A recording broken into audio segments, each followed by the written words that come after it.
Hi friends, എല്ലാവർക്കും അന്നക്കുട്ടീസ് crazy കുക്കിങ്ങിലേക്ക് സ്വാഗതം. അപ്പം ഞാനിന്ന് കാണിച്ചു തരുന്നത് കിണ്ണത്തപ്പത്തിൻ്റെ റെസിപ്പിയാണ് കേട്ടോ. നമ്മളിത് നല്ല ട്രാൻസ്പെറൻ്റ് ആയിട്ടുള്ള, ഒട്ടും തന്നെ കനമില്ലാത്ത, വായിൽ വയ്ക്കുമ്പം അലിഞ്ഞു പോകുന്ന തരത്തിലുള്ള കിണ്ണത്തപ്പമാണ്. ശരിക്കും നമ്മൾ കരിക്കൊക്കെ കഴിക്കില്ല, അതുപോലെയാണ് ഫീൽ ചെയ്യുക. അത്രയും ടേസ്റ്റി ആയിട്ടുള്ള ഒരു കിണ്ണത്തപ്പമാണ് കേട്ടോ. പെട്ടെന്ന് സ്റ്റാർട്ട് ചെയ്യാം. അതിന് മുൻപ് സബ്സ്ക്രൈബ് ചെയ്യാത്ത കൂട്ടുകാർ ആരെങ്കിലും കാണുന്നുണ്ടെങ്കിൽ ഒന്ന് സബ്സ്ക്രൈബ് ചെയ്ത് ചാനലൊന്ന് സപ്പോർട്ട് ചെയ്യാൻ മറന്നു പോവല്ലേ. ഓക്കെ, നമുക്ക് സ്റ്റാർട്ട് ചെയ്യാം. നമുക്ക് ആദ്യം തന്നെ ഇതിൻ്റെ ഇൻഗ്രീഡിയൻസ് ഒന്ന് പരിചയപ്പെടാം. ഞാൻ എടുത്തിരിക്കുന്നത് എല്ലാം തന്നെ 300 ml കപ്പിൻ്റെ അളവിലാണ് കേട്ടോ.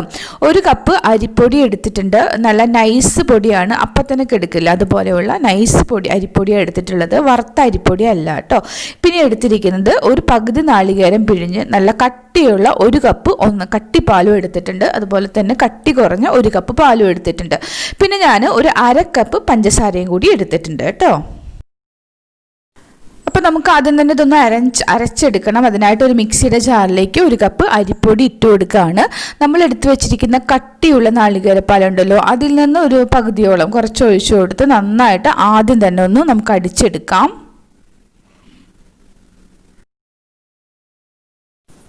അപ്പോൾ ഇതാ നമ്മളിവിടെ നന്നായിട്ടൊന്ന് അടിച്ചെടുത്തിട്ടുണ്ട്. അരിപ്പൊടിയും ആ പാലും കൂടി ഒഴിച്ചിട്ട് ഇനി നമുക്കിതിലേക്ക് 1/2 കപ്പ് പഞ്ചസാര ചേർത്ത് കൊടുക്കാം. ഇനി ബാക്കിയിരിക്കുന്ന നാളികേരപ്പാലിൻ്റെ ബാക്കിയുണ്ടല്ലോ, അതും കൂടി ഒഴിച്ചു കൊടുക്കാം. ഇനി ഇതിലേക്ക് 1 നുള്ള് ഉപ്പും കൂടി ചേർത്ത് കൊടുത്ത് ഒന്നും കൂടി നന്നായിട്ടൊന്ന് അടിച്ചെടുക്കുക കേട്ടോ. അപ്പം നമ്മൾ അടിച്ചെടുത്ത ഈ ബാറ്റർ ഒരു ബൗളിലേക്ക് ഒഴിച്ചു കൊടുക്കുകയാണ്. അപ്പോൾ അത് നല്ല ലൂസായിട്ടുള്ള ഒരു കൺസിസ്റ്റൻസിയിലാണ് ഇരിക്കുന്നത്. ഇതുപോലെയുള്ള കുറച്ചും കൂടി നന്നായിട്ട് ലൂസായിട്ടാണ് ഇരിക്കേണ്ടത്. അപ്പോൾ നമ്മൾ കട്ടി കുറഞ്ഞ 1 കപ്പ് പാലും കൂടി എടുത്ത് വെച്ചിട്ടുണ്ടായിരുന്നല്ലോ, അപ്പോൾ അത് ഞാൻ ഒഴിച്ചു കൊടുക്കുകയാണ്. നമുക്ക് കുറേശ്ശെ ഒഴിച്ചു കൊടുക്കാം.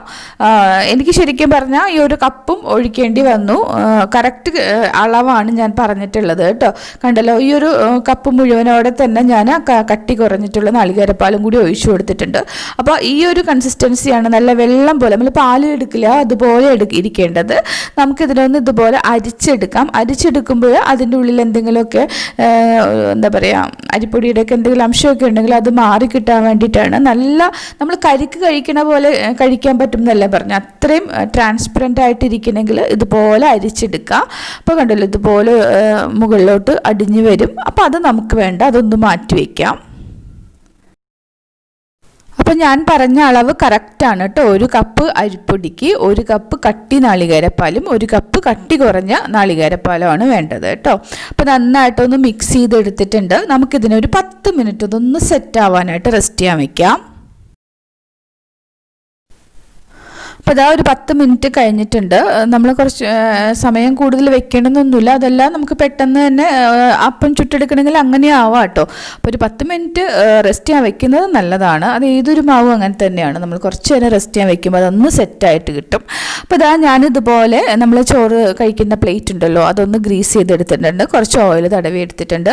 നമുക്ക് ഇതിലേക്ക് ഒരു 1/2 ഇഞ്ച് കനത്തിൽ നമുക്ക് ഒഴിച്ചു കൊടുക്കാം. ഇത് പൊങ്ങി വരുമൊന്നുമില്ല, കുറച്ച് ഞാനിപ്പോൾ ഒരു 1/4 ഇഞ്ച് കനത്തിലാണ് ഒഴിച്ചിട്ടുള്ളത്. അപ്പോൾ എനിക്ക് തോന്നുന്നു ഒരു കുറച്ചും കൂടി നമുക്ക് ഒഴിച്ചു കൊടുക്കാം കേട്ടോ. ഒരു 1/2 ഇഞ്ച് കനം വരെയൊക്കെ ആവാം, അല്ലെങ്കിൽ തീരെ അങ്ങ് കയ്യിൽ നമുക്ക് നേരെ നിൽക്കില്ല. അതുപോലെ ആയപ്പോൾ കുഴപ്പമില്ല, നമുക്ക് നമ്മുടെ ഇഷ്ടത്തിന് ചെയ്യാം.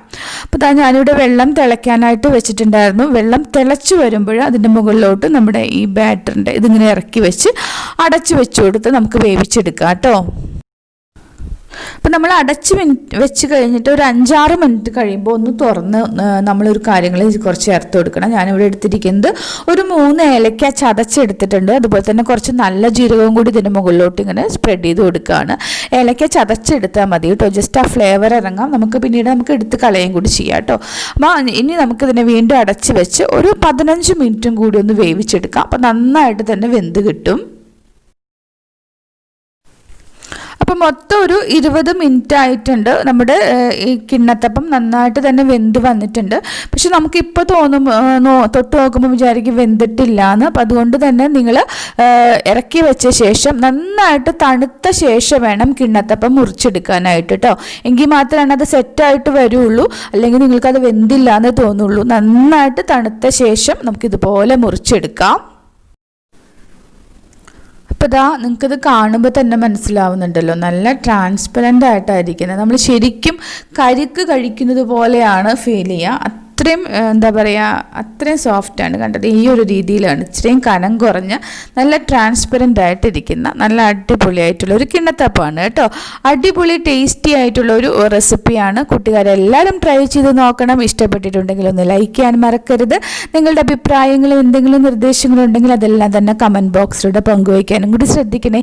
സബ്സ്ക്രൈബ് ചെയ്യാത്ത കൂട്ടുകാരുണ്ടെങ്കിൽ ഒന്ന് സബ്സ്ക്രൈബ് ചെയ്യാൻ മറന്നു പോകരുത് കേട്ടോ. കൂടെ വരുന്ന ആ ബെൽ ബട്ടണും കൂടി ഒന്ന് പ്രസ് ചെയ്തേക്കണമെങ്കിൽ മാത്രമാണ് ഞാൻ മറ്റു വീഡിയോകൾ ഇടുമ്പോൾ നിങ്ങൾക്ക് അത് നോട്ടിഫിക്കേഷനായിട്ട് ലഭിക്കുകയുള്ളൂ കേട്ടോ.